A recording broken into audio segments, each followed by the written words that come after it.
So again, while we get all that presentation set up, we're going to go through an introduction of what Grid Alternatives is, what our mission is, and really who it is that we're looking out for when we are going into the community solar sphere here in New York. So our history, we were founded in 2001 in California by two engineers who were looking to get out of the for-profit business and start something a little more community-based. In 2001, we've grown. We have 7 offices in California where we administer their single-family affordable solar home program, as well as their multi-family affordable solar home program. And we think that we've expanded fairly well into Colorado, the Mid-Atlantic region, as well as the tri-state area where we're from and where I'm from in New York City.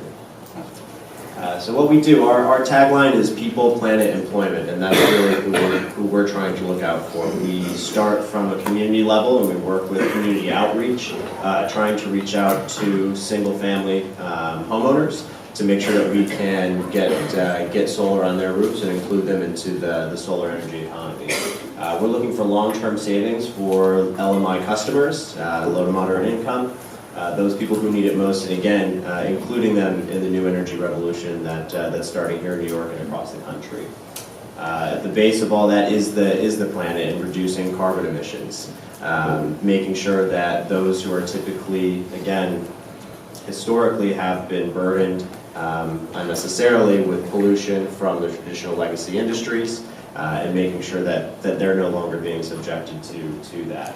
And employment is the other foundation of what we do, making sure that those individuals who can make a living wage job in this new economy. So we work with job training organizations and with general volunteers to make sure that they can get that first experience that you need on your resume to then get a job in the industry.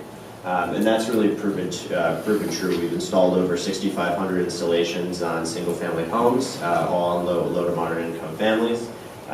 22.5 megawatts in aggregate production over our territory, over $175 million in savings for all those families.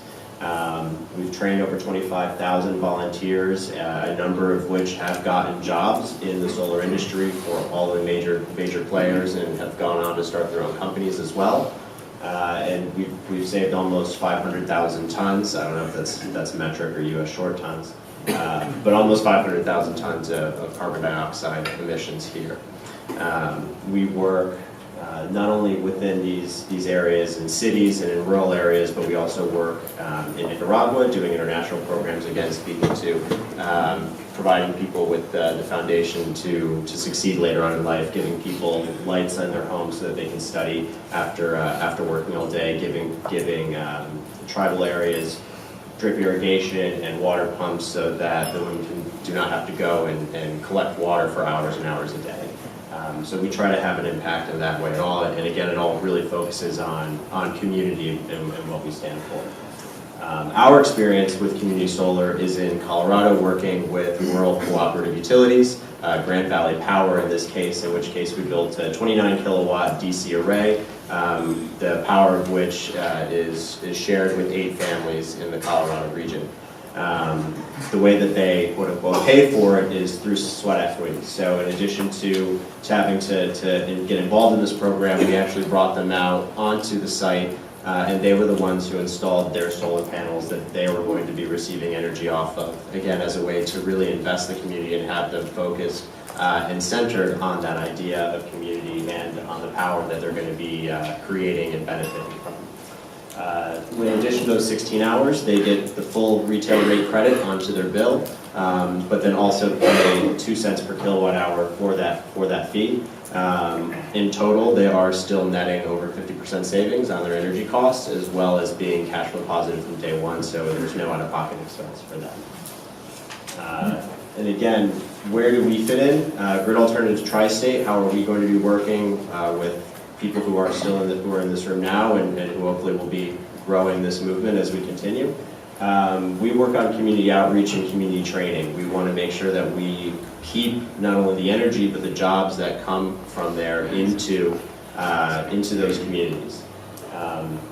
We see ourselves as a sponsor for projects large and small. Again, we have experience with small rooftop arrays, and we have experience with half megawatt arrays that are ground mounted. So we look at any number of possibilities here, as Chris and Isaac and some of the other members have alluded to. How these models and how these projects really end up measuring out is going to be very, very different. There's a wide range of creativity and models that we have available to us, and based on what partners are in the room, we're going to have to use all of those tools in that toolbox to really make this market succeed, both in New York and across the U.S.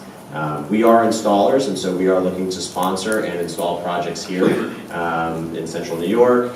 We currently work in Rochester, which I know is not technically Central New York. Give us some time. It's hard for us downstater people. And we also do work in the capital region, where we are looking at several projects there and in the city. And again, the focus is on community, and so working with community organizations, working with community installers to provide them with employees for the individuals who we're training, working with community tax equity off-takers, really again focusing on that word. I know I've repeated it probably 50 times since I've been up here, but we really do focus on community. And that's what we hope to bring to the table and to bring to everybody here. And I'll be more than happy to speak with anyone about that's thinking about developing projects or has some of those pieces of the puzzle. Grid Alternatives is there to try to put those puzzle pieces together and help out the low to mid to moderate income people who really need this technology and these things the most. So thank you.